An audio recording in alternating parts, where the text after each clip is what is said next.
അപ്പൊ പിന്നെ ഈ സമ്പാദ്യം കൊണ്ട് എന്താണ് നേട്ടം? ജഗനന്ദൻ, ഈ മനുഷ്യൻ എന്ന് പറയുന്ന ഒരു തരത്തിലൊരു വിഡ്ഢിയാണ്. എന്താണെന്നറിയോ, ഈ ജീവിതത്തിൽ ഇപ്പോ നിങ്ങളുടെ കയ്യിൽ എന്തുണ്ട് മിച്ചം സമ്പാദ്യം എന്ന് ചോദിച്ചാൽ നിങ്ങൾ സാധാരണ പറയുന്നത് ഈ ഉപയോഗിച്ച് തീർത്ത കാശിന്റെ കണക്കല്ല, പിടിച്ചു വെച്ചേക്കുന്ന കണക്ക്. നമ്മുടെ വയസ്സ് എത്രാന്ന് ചോദിച്ചാൽ ഇപ്പൊ 40, 42, 43 എന്ന് പറയുന്നതേ യഥാർത്ഥത്തിൽ ഉപയോഗിച്ച് കഴിഞ്ഞ സമയത്തെ കുറിച്ചാണ്. യഥാർത്ഥത്തിൽ മിച്ചം വെക്കേണ്ടത് എന്താണെന്നറിയോ, പറയേണ്ടത് ഇനി എത്ര ഉണ്ടെന്നുള്ളതാ പറയേണ്ടത്. അല്ല 10 എങ്ങനെ 10 കൊല്ലം എന്ന് പറയുന്നത് അടുത്ത നിമിഷം പോലും നിശ്ചയം. അപ്പൊ അങ്ങനെ ഒരു അടുത്ത നിമിഷം പോലും നിശ്ചയമില്ലാത്തൊരു ജീവിതത്തിൽ എന്നത്തെയോ ആവശ്യത്തിന് വേണ്ടി ഒത്തിരി കൂട്ടിവെച്ചിരിക്കുന്ന ഒരു ആളുകളുണ്ട്. അപ്പൊ ഈ മനുഷ്യനെ സംബന്ധിച്ചിടത്തോളം ഈ സമ്പാദ്യം എന്ന് പറയുന്നത് അവനവന്റെ ആവശ്യത്തിന് ഉപയോഗിക്കുന്ന ബേസിക് മിനിമം നീഡ്സ്, പിന്നെ അല്ലെങ്കിൽ ഏറ്റവും അടിസ്ഥാനപരമായ ആവശ്യം നിർവഹിക്കാൻ കഴിയുന്ന അത്രയും കാശ് കയ്യിൽ കരുതുന്നവനാണ് യഥാർത്ഥമായിട്ട് ബുദ്ധിയുള്ള മനുഷ്യൻ. അതല്ലാതെ ഇത് മുഴുവൻ സമ്പാദിച്ച് ഒപ്പിച്ചു വെച്ചിട്ട് എന്തൊക്കെയോ ചെയ്യാമെന്ന് കാത്തിരിക്കുന്നവൻ അവസാനം പണ്ടൊരു ഈ റപ്പായി എന്ന് പറയുന്ന ഒരാള് മരിച്ചത്രേ ഒരു സ്ഥലത്ത്. ഭയങ്കര പലിശക്കാരനായിരുന്നു ജീവിച്ചിരുന്നപ്പം. അപ്പൊ അദ്ദേഹം ഈ കൊണ്ടുപോകുന്ന സമയത്ത് ഒരാളുടെ അർത്ഥ കൈക്ക് ഉപ്പ് തേച്ചിട്ടില്ല.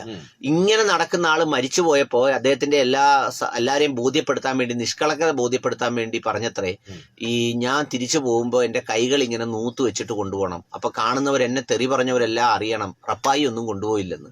അപ്പൊ കണ്ടവർ യഥാർത്ഥത്തിൽ പറഞ്ഞ എന്താണെന്നറിയോ, മരിച്ചിട്ടും അവന്റെ ആഗ്രഹം തീരുന്നില്ല, വീണ്ടും അവൻ താണ്ട കൈ നീട്ടി പിടിച്ചോണ്ട് കിടക്കും.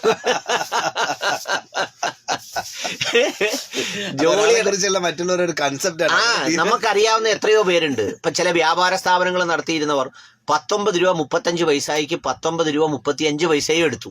ഇങ്ങനെല്ലാം വെച്ച് കഴിഞ്ഞ് ഒരു ദിവസം അങ്ങ് മരിച്ചുപോയി. ആർക്ക് വേണ്ടിയാണോ അവര് സമ്പാദിച്ചത് അവരെല്ലാം മറന്നും പോയി. ജനങ്ങൾക്കാകെ പറയാനുള്ളത് മുഴുവൻ ഈ പറയുന്ന പിശുക്കത്തരത്തിന്റെയും പിന്നെ എന്താ പറയുന്നത് ദ്രോഹത്തിന്റെയും കഥകളാണ്. അതുകൊണ്ട് ജീവിച്ചിരിക്കുന്നവരോട് പറയാനുള്ളത്, മനുഷ്യ ജീവിതത്തിൽ സമ്പാദ്യശീലം അത്യാവശ്യമാണ്. മക്കളെ കൊണ്ട് സമ്പാദ്യശീലം നമ്മൾ പരിശീലിപ്പിക്കണം. നമ്മളുടെ വരവിനേക്കാൾ മിതമായി ചെലവാക്കി ജീവിക്കാനായി പഠിപ്പിക്കണം.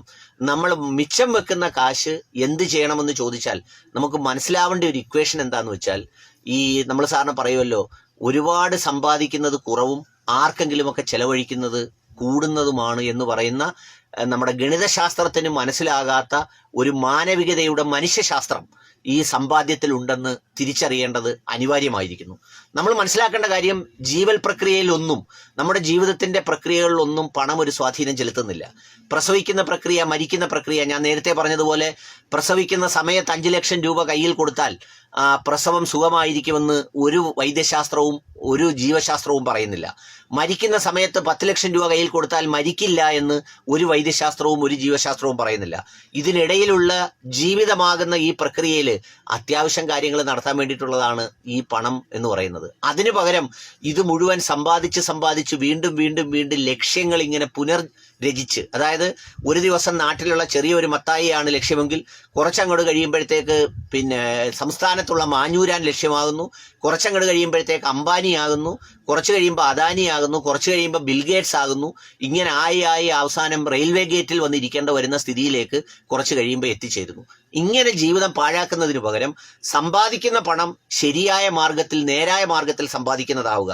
വല്ലവനെയും കഷ്ടപ്പെടുത്തിയും വല്ലവന്റെയും പിടിച്ചു പറിച്ചും വല്ലവന്റെയും മോഷ്ടിച്ചും അനാഥരുടെ പിന്നെ ഇത് കൈവശപ്പെടുത്തിയും എന്ത് കാപട്യവും കാണിച്ച് രക്തബന്ധത്തെയും സ്വന്തത്തെയും പോലും വഞ്ചിച്ച് കുറെ കാശ് സമ്പാദിച്ച് മിടുക്കനാകാമെന്ന് കരുതുന്ന ആ ഒരു പിന്നെ ഇക്വേഷൻ അങ്ങ് മറന്നേക്കുക. ശരിയായി കിട്ടുന്ന സമ്പാദ്യം കൊണ്ട് മിതമായി ജീവിച്ച് മനുഷ്യനായി മരിക്കാൻ ശ്രമിക്കുന്നിടത്താണ് ജീവിതത്തിലെ ഏറ്റവും വലിയ വിജയമുള്ളത്. ആഘോഷങ്ങളുടെയും ആഡംബരത്തിന്റെയും പിന്നെ എന്താ പറയുന്ന അനാവശ്യങ്ങൾ അത്യാവശ്യമൊക്കെ കുറച്ചിട്ട് അശരണർക്കും പ്രയാസപ്പെടുന്നവർക്കും വേണ്ടി എന്തെങ്കിലുമൊക്കെ ചെയ്യാൻ കഴിയുന്ന ഒരു മാനസികാവസ്ഥ നമുക്ക് ഉണ്ടാക്കിയെടുക്കാൻ കഴിയണം. നമ്മൾ പിന്നെ എന്താ പറയുന്നത്, ഒരു പിഞ്ചു കുഞ്ഞ് പിന്നെ 3G മൊബൈൽ ചോദിക്കുമ്പോൾ അല്ലെങ്കിൽ വേറെന്തെങ്കിലും 4G ചോദിക്കുമ്പോൾ അത് നിനക്ക് ആവശ്യമില്ലാത്തതാണെന്ന് പറയുന്ന രക്ഷകർത്താവ്, അല്ലെങ്കിൽ അവൻ വലിയ ഭാരമുള്ള എന്തെങ്കിലും എടുത്ത് പൊക്കാൻ ശ്രമിക്കുമ്പോൾ നിന്നെക്കൊണ്ട് അത് കഴിയില്ല എന്ന് പറയുന്ന രക്ഷകർത്താവ്, പക്ഷെ മറന്നുപോകുന്ന ഒരു പാഠമാണ് ഈ പറഞ്ഞതുപോലെ ഒരുപാട് സമ്പാദ്യം കൊണ്ട് ഈ ജീവിതത്തിൽ ഉപയോഗമൊന്നും ഇല്ല എന്നുള്ളത്. നമ്മൾ കണ്ടതല്ലേ, വെള്ളപ്പൊക്കം ഉണ്ടായ സമയത്ത് ഒരുപാട് കാശുള്ളവർ മുഴുവൻ ഭരണിയും കെട്ടിപ്പിടിച്ചുകൊണ്ടിരുന്നു. അവസാനം ഷാപ്പിൽ കറി വെക്കുന്ന പാത്രത്തിൽ കയറി ചരുവത്തിൽ കയറിയാണ് രക്ഷപ്പെടേണ്ടി വന്നത്. മാർഗമില്ലാത്തവൻ സന്തോഷത്തോടെ വെള്ളം പൊങ്ങിയപ്പോഴേ ഓടി അപ്പുറത്തെ കടയിൽ പോയിരുന്ന് ബീഡി വലിച്ചു, ബോണ്ട നിന്നു, ചായ കുടിച്ചു. അപ്പൊ അതുകൊണ്ട് കയ്യിലുള്ള കാശ് ജീവിച്ചിരിക്കുമ്പോൾ തന്നെ എന്തെങ്കിലുമൊക്കെ കാര്യത്തിന്, ഗുണപരമായ കാര്യത്തിന് വിനിയോഗിക്കാനാവണം. അതും അങ്ങനെ ചെയ്യുന്നതും ഒരു സമ്പാദ്യമാണെന്ന് നാം മനസ്സിലാക്കേണ്ടിയിരിക്കുന്നു. നമ്മൾ മനസ്സിലോർത്തു, ഇപ്പം നവംബർ 14 വരുന്നു, ശിശുദിനമാണ്. ഈ ശിശുദിനത്തിൽ എല്ലാവരും ഒരുങ്ങുന്നു, ചാച്ചാജിയാകുന്നു, പൂ വെക്കുന്നു. ഇതെല്ലാം ചെയ്യുമ്പോഴും നമ്മുടെ ചുറ്റുപാടുകളിൽ അച്ഛനും അമ്മയും നഷ്ടപ്പെട്ട എത്രയോ കുട്ടികളുണ്ട്.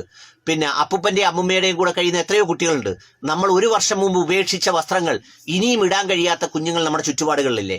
അവരെ ഓർക്കണ്ടേ?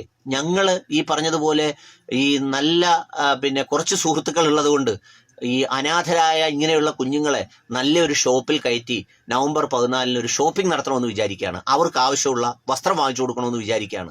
കാരണം എന്താണെന്ന് വെച്ചാൽ, നമ്മൾ നേരത്തെ പറഞ്ഞതുപോലെയാണ്, നമ്മുടെ ജീവിതത്തിൽ നഷ്ടപ്പെട്ടതൊക്കെ നമ്മൾ മക്കൾക്ക് തിരിച്ചു നൽകാറുണ്ട്. ആ നഷ്ടപ്പെട്ടത് തിരിച്ചു നൽകുമ്പോൾ നന്മയായിരിക്കണം നമുക്ക് തിരിച്ചു നൽകേണ്ടത്. അതുകൊണ്ട് ഇന്നത്തെ ഈ സമ്പാദ്യ ദിനത്തിൽ മക്കളോട് പറയേണ്ടത്, നിങ്ങൾ സമ്പാദിക്കുന്നത് നിങ്ങൾക്ക് വേണ്ടി മാത്രമാകരുത്, ഈ സമൂഹത്തിൽ ഇല്ലാത്തവനോട് കൂടിയാണ്. കാരണം നിങ്ങൾക്ക് ലഭിക്കുന്ന സമ്പാദ്യം മുഴുവൻ നിങ്ങളുടെ കഴിവും മിടുക്കും അല്ലെങ്കിൽ നിങ്ങളുടെ കരുത്തും കുടുംബമഹിമയും വിദ്യാഭ്യാസം കൊണ്ടാണെന്ന് വിശ്വസിക്കുന്ന വെറും വിഡ്ഢികളായി പോകരുത് നിങ്ങൾ. കാരണം നിങ്ങളെക്കാൾ കഴിവും കരുത്തും വിദ്യാഭ്യാസവും ഉള്ളവർക്കൊന്നും നിങ്ങളുടെ അത്രയും സമ്പത്ത് ഈ ഒടയതമ്പുരാൻ അല്ലെങ്കിൽ ഈ പ്രപഞ്ചം നൽകിയിട്ടില്ല. നിങ്ങൾക്ക് കിട്ടിയത് ഒരു ഔദാര്യമാണ്, എപ്പോഴും നഷ്ടപ്പെടാവുന്ന ഔദാര്യം. ആ ഔദാര്യം ലഭിച്ച സമയത്ത് മറ്റുള്ളവർക്ക് സ്വന്തം ജീവിതം കൊണ്ട് അനുഗ്രഹമായി മാറാൻ കഴിയണം. അതായിരിക്കണം ഇന്നത്തെ സമ്പാദ്യ ദിനത്തിന്റെ ഏറ്റവും വലിയ സന്ദേശം.